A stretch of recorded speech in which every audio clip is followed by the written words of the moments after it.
সুধী বন্ধু শ্রোতা, আপনাদের সঙ্গে গল্প পাঠে এখন একটি ছোট্ট গল্প। সকলকে জানাই শুভরাত্রি, শুভ প্রজাতন্ত্র রিপাবলিক ডের শুভেচ্ছা, অভিনন্দন। শ্রদ্ধেয় লেখক ষষ্ঠীপদ চট্টোপাধ্যায়ের লেখা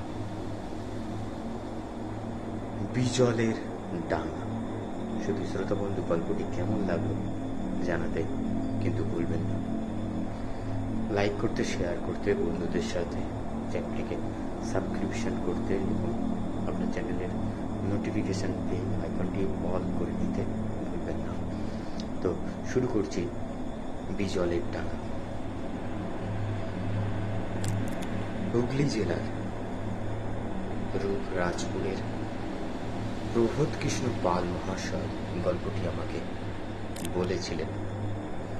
তবে এও বলেছিলেন যে এই গল্পের সময়সীমা সঠিক করে বলা কিন্তু শক্ত, কেননা বহু দিনের পুরনো ঘটনা এটি। হুগলি বর্ধমান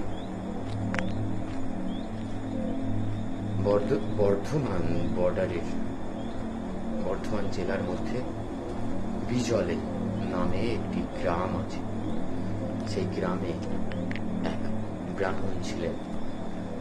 ব্রাহ্মণ একদিন ব্রাহ্মণীর সঙ্গে ঝগড়া করে গ্রামের প্রান্তে ধুধু মাঠের ধারে একটি অশ্বত্থ গাছের নিচে বসে বসে মনের দুঃখে কাঁদতে লাগলেন। নানা অভাব অভিযোগ সেই নিয়ে ঝগড়াঝাটি। ব্রাহ্মণীর বাক্যবাণী জর্জরিত হয়ে ব্রাহ্মণ তাই আত্মহত্যা করতে স্থির করে গাছে উঠে সঙ্গে আনা গামছা দিয়ে লাশ তৈরি। তারপর টেনে টুনে দেখলেন তখন বুঝলেন ছিঁড়ে পড়ে যাওয়ার ভয় নেই। তখন শেষবারের মতো একবার তার ইষ্ট দেবতাকে স্মরণ করে গলায় ফাঁস দিল। যেই না ওই কাজ করতে যাবে কালো হঠাৎ কোথা থেকে ভেসে যেন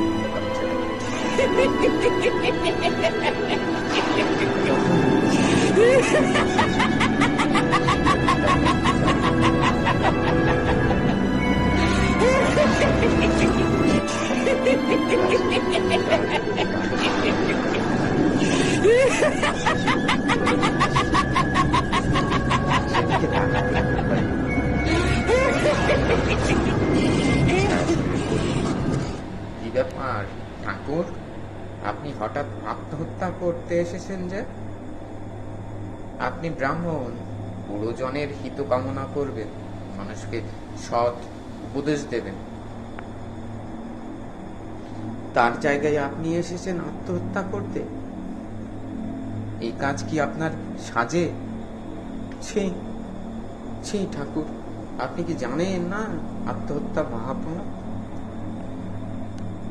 ব্রাহ্মণ বললেন, সবই জানি ভাই, সবই বুঝি, কিন্তু সব বুঝেও বড় জ্বালায় জ্বলে এই কাজ করতে এসেছি। কিন্তু আমি তো আপনাকে এই কাজ করতে দেব না ঠাকুর। ওই কাজ করে আমি এই অবস্থায় যে কত বছর আছি তা আপনি ভাবতেও পারবেন না। এর থেকে উদ্ধার নেই। আপনার ছেলে নেই, মেয়ে নেই, শুধু কর্তা আর গিন্নি। কর্তার গিন্নিতে থাকেন, আপনি এই কাজ করতে যাবেন কোন দুঃখে? ব্রাহ্মণ অবাক হয়ে বললেন, কিন্তু তুমি আমার এত খবর রাখলে কি করে ভাই? তার আগে আপনি আমার কথার উত্তর দিন, বলুন কেন এই কাজ করতে এসেছেন? দুঃখের কথা কি আর বলবো ভাই, আমার গিন্নিকে তুমি চেনো না। অমন দজ্জাল মেয়ে ছেলে এই তল্লাটে দুটি নেই। তার জল গরমে বাড়িতে কাক চিলও বসতে পারে না। তাই এমনই অতিষ্ঠ হয়ে উঠেছি যে ওর হাত থেকে পরিত্রাণ পাবো বলে এই কাজ আজ করতে এসেছি। ছায়ামূর্তি এক লাফে গাছের ডালের উপর খাড়া হয়ে বসল,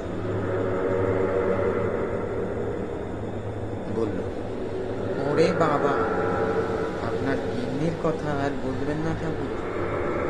ওরকম মেয়ে মানুষ আমি কখনো দেখিনি। ওকে আমিও চিনি হাড়ে হাড়ে।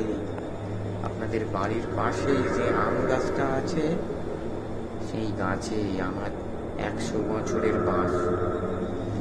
শুধু আপনার গিন্নির চিৎকার চেঁচামেচি আর গালাগালির চোটে আজ বছর খানিক হলো আমি পালিয়ে আসতে বাধ্য হয়েছি এখানে। কাজেই যার গালাগালিতে ভূত পালায়, আপনি মানুষ হয়ে তাকে নিয়ে ঘর কি করে করবেন? তা ঠিক আছে, আপনাকে আত্মহত্যা করতে হবে না, আপনি এইখানেই থাকুন, আমি আপনার থাকার ব্যবস্থা করছি। ব্রাহ্মণ গাছ থেকে নেমে এসে দ্রুত নেমে এলো। সে এক আশ্চর্য পরিবেশ। একদিকে ঘন জঙ্গল এবং অপরদিকে ব্রাহ্মণ বলল, সবই তো বুঝলো, কিন্তু তুমি যে আমাকে থাকতে বলছো, এই জঙ্গলে আমি থাকবো কোথায়? যদিও থাকি, খাবোটা কি? সে চিন্তা আপনার নয় ঠাকুর, সে চিন্তা আমার। আমি এই গাছতলায় আপনাকে একটি ঝোপড়ি বানিয়ে দেব। আপনি দিব্যি মহান কবিয়তে সেখানে থাকবেন। আর এই যে দেখছেন ধুধু মাঠ, এটা হচ্ছে অনাবাদী পতিত জমি। এই জমির দখল নিয়ে আপনি চাষাবাস শুরু করুন। এতে যা ফসল ফলবে তা সবই আপনি ভোগ করে সুখে দিন কাটাতে পারবেন। কিন্তু এর মধ্যে কোনো কিন্তু নেই। আপনার ব্যবস্থা আমি করছি, আপনি একটু বসুন, আর কিছুক্ষণের মধ্যেই আমার বন্ধু বান্ধবেরা এসে পড়বে। আমি তাদের সঙ্গে পরামর্শ করে সবকিছু করব আপনার।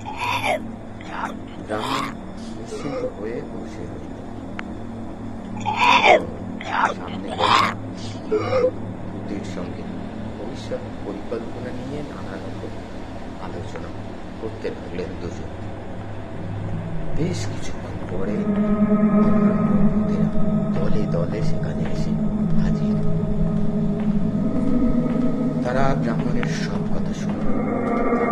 প্রত্যেকে একমত হয়ে ব্রাহ্মণের পুনর্বাসনের ব্যাপারটা মেনে সকলে মিলে অনেক বাড়ির ছাদ থেকে বাঁশ, তাল গাছ থেকে পাতা ইত্যাদি এনে এই রাতের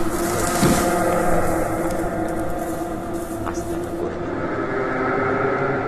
ব্রাহ্মণ মনের আনন্দে সেই আস্তানায় আশ্রয় নিয়ে রাত শেষ হতেই বিদায় নিল। যাওয়ার আগে মনের ভিতর থেকে নানা ফল ব্রাহ্মণের জন্য রেখে গেল। ব্রাহ্মণ বেজায় খুশি। এইভাবেই যদি জীবনের কটা দিন কেটে যায়। বিজলের ডানা উপদ্রবের জন্য সেখানে কুখ্যাত ছিল। এর আশপাশের গ্রামের লোকেরা যেমন পাশ, শিমুল, আস্তায়, নপাড়া, দৌগেছে, বুজুহাটি, গুড়বাড়ি, দশতনপুর, ইটলা, সাপুর, জরু প্রভৃতি অঞ্চলের লোকেরা ভুলেও কেউ ওদিকে যেত না।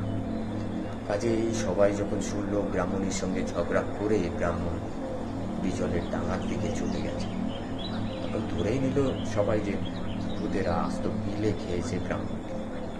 বিশেষ করে কয়েকজন দুঃসাহসী লোক যখন ব্রাহ্মণের খোঁজ করতে করতে এই পথে এসে দূর থেকে অশ্বত্থ গাছের ডালে গামছার ঘাস শুনতে পেল। তখন ধারণাটাকে একেবারেই সঠিক বলে মেনে নিল তারা। অতএব ব্রাহ্মণ বেঁচে থেকেও সকলের কাছে মৃত প্রতিপন্ন। কিন্তু তাহলে কি হয়? ব্রাহ্মণীর কবলমুক্ত হয়ে ব্রাহ্মণ দারুণ সুখ। ভূতেরা তার কোনো অভাবই না।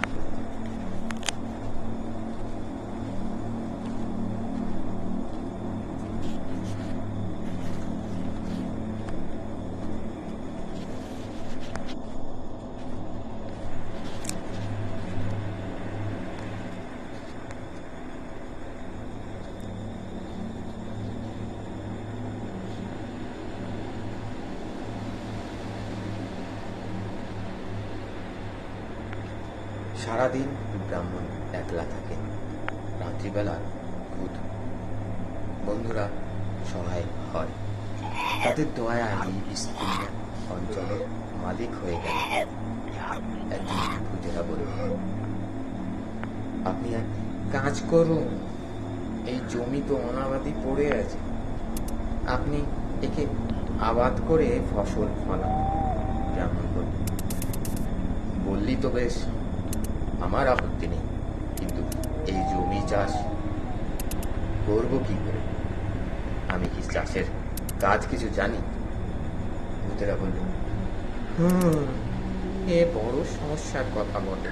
তা ঠাকুর, আপনি এক কাজ করুন, রাত্রিবেলা গ্রামের লোক ঘুমিয়ে পড়লে গ্রামবাসীদের ঘর থেকে লুকিয়ে গোটা কত কোদাল জোগাড় করে নিয়ে আসুন দেখি, বাকি কাজটা আমরাই করে দেব। ব্রাহ্মণ অগত্যা তাই করলেন। ভূতের পরামর্শ মতো গ্রামে গিয়ে লুকিয়ে এর ওর বাড়ি থেকে কোদাল, কুড়ুল ইত্যাদি যা পেলেন নিয়ে এলেন। তাই নিয়ে সারা রাত ধরে চলল ভূতের উপদ্রব। সেই বিস্তীর্ণ অঞ্চলকে রাতারাতি মাটি কুপিয়ে ভূতেরা চাষের উপযোগী করে ফেল। তারপর বলল, যান, যাদের জিনিস তাদের ফেরত দিয়ে আসুন। ব্রাহ্মণ তাই করলেন। আর একদিন ভূতেরা বলল, ঠাকুর, একটা বালতি চাই যে, জমিতে জল দিতে হবে। ব্রাহ্মণ তখনই গ্রামে গিয়ে বালতি নিয়ে এইভাবে শুরু হল চাষার আবাদ। দেখতে দেখতে সবুজ শস্যে ক্ষেত ভরে মাঠের ধান মাঠে পাকল। ভূত মজুরে এই সব কিছু করে। ব্রাহ্মণের গোলা ভরা ধান, এত ধান যে আশপাশের গ্রামের লোকের খামারে অত ধান নেই। সেটা ছিল খরার বছর। চারিদিকে অন্যের জন্য হাহাকার পরিণাম। কত মানুষ না খেতে পেয়ে মরল, অথচ ব্রাহ্মণের গোলা ভর্তি ধান। তাই একদিন ব্রাহ্মণ থাকতে না পেরে সন্ধ্যের সময় চুপি চুপি গ্রামে গিয়ে হাজির। ভাবেন ব্রাহ্মণ সব কথা বলে ক্ষমাকে করে নিয়ে আসবেন। হিতে বিপরীত হল। ব্রাহ্মণকে রাতের অন্ধকারে দেখা মাত্রই ভয়ে চিৎকার করে এমন কাণ্ড বাঁধালেন ব্রাহ্মণ নিজে। লোক হই হই করে লাঠি উৎসটা নিয়ে ছুটে এলো। তারপর ব্রাহ্মণকে দেখেই তো চোখে সবাই তাকে ভূত মনে করে নির্দয় লাঠিটা অপেক্ষা। লাঠির বাড়ি খেতেই রক্তাক্ত কলে বড়ে লুটিয়ে পড়লেন ব্রাহ্মণ। তারপর যখন একেবারে নিশ্চল হয়ে গেল, তখন এই গ্রামের লোকেরা নিজেদের ভুল বুঝতে পারল। কিন্তু তখন সব শেষ। একমাত্র সৎকার ছাড়া করবার আর কিছুই ছিল না। তখন অপঘাতে মৃত্যু। তাই তৃতীয় দিনে খুব ঘটা করেই শ্রাদ্ধ হল ব্রাহ্মণের। গ্রামের লোকেরা চাঁদা তুলেই ব্রাহ্মণ হত্যার পাপ ঢাকতে সব ব্যবস্থা করল। অনেক লোকজনও খেল, কিন্তু ভূতেরা ব্রাহ্মণের যে শ্রাদ্ধ ভাসরের আয়োজন বসিয়েছিল সেদিন, তার যেন তুলনায় নেই। গ্রামের লোকেরা বিজলের ডাঙার দিকে না গেলেও দূর থেকেই দেখতে পেল হাড়ি ভর্তি মন্ডা মিঠাই ক্রমাগত আকাশ পথে নেমে আসছে বিজলের ডাঙায়। সারা রাত ধরে শুধু নামছে তো নামছে, সে নামারও আর শেষ নেই। যতক্ষণ না ভোর হলো ততক্ষণ এক নাগারে ওইভাবেই নামতে লাগলো সব। তারপর থেকে প্রতি বছরই ওই বিশেষ দিনটিতে, ব্রাহ্মণের শ্রাদ্ধের দিনটি, গ্রামের লোকেরা দেখতে পেত ওই একইভাবে আকাশ থেকে খাবার নেমে আসছে বিজলের ডাঙায়। তবে এখন আর আসে না। আর সেসব বন্ধু ভূতেরাই বা এখন কোথায়, তাই বা কে জানে। ধন্যবাদ। শুনছিলেন শ্রদ্ধেয় লেখক ষষ্ঠীপদ চট্টোপাধ্যায় লেখা